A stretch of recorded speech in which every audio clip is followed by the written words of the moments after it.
The urinary bladder capacity in normal people is around 300 to 500 ml.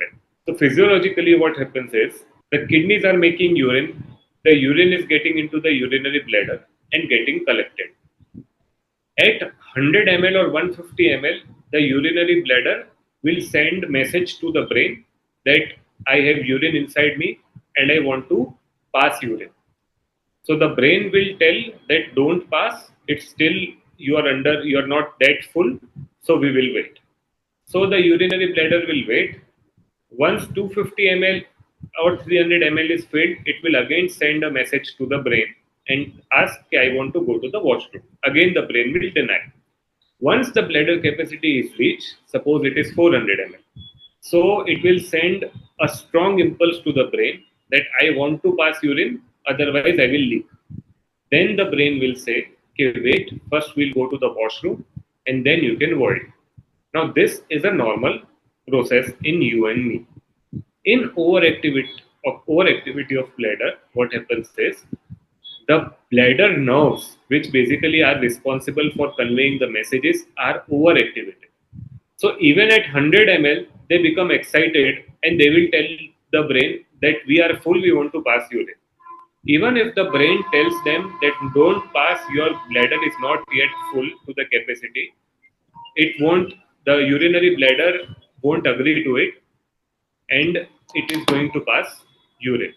So the patient needs to go to washroom repeatedly in small period of time. If he is not able to go, then the bladder might leak. He might pass urine in his garments also. So this is overactive bladder. Overactive bladder is more common in females than in males. In females, basically, as I told you, it is a problem of the nerves, the nerves of the bladder. If due to any reason the nerves get overexcited, like in repeated urinary tract infections, if there is stone, if patient is habituated to smoking, alcohol, tea, coffee, and sometimes the cause is not known. Yeah, so the patient might develop overactive bladder. In overactive bladder, the bladder is working way more than is required. The patient repeatedly has to use the washroom. She has to go to the washroom again and again. Patient is not able to hold urine. If she tries to hold urine, then she has that feeling that the urine will be passed in her garments. And sometimes in high, if the severity is more, then patient do come with passing urine in the clothes only.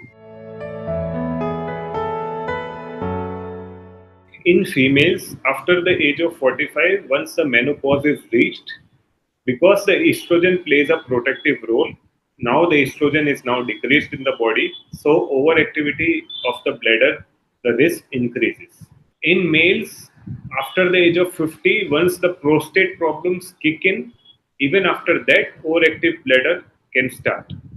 So the age group is at the fifth, sixth decade. However, that does not mean that younger people don't have overactive bladder. Many female patients of the age group 20, 30 years also have overactivity.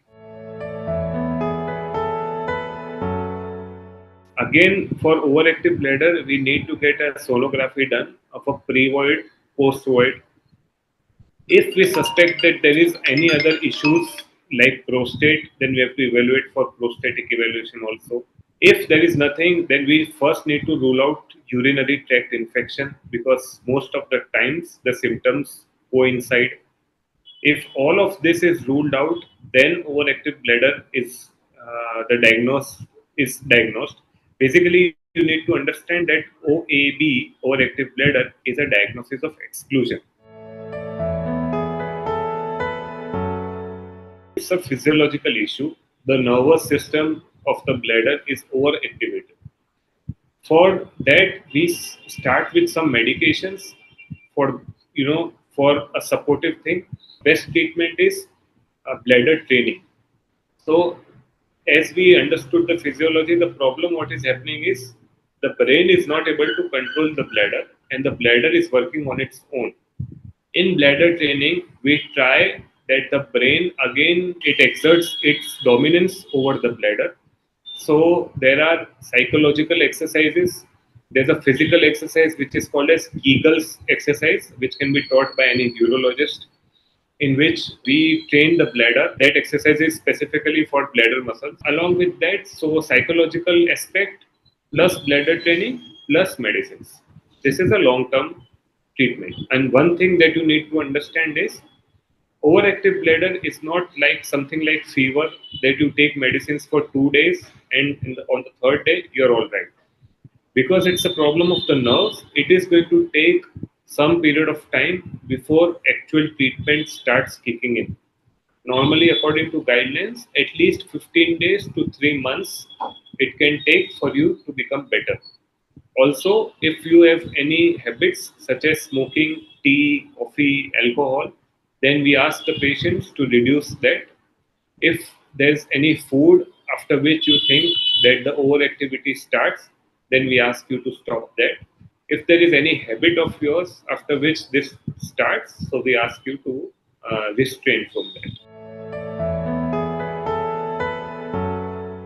To prevent any of the urological problems related to urine and bladder, we should have a good bladder habits.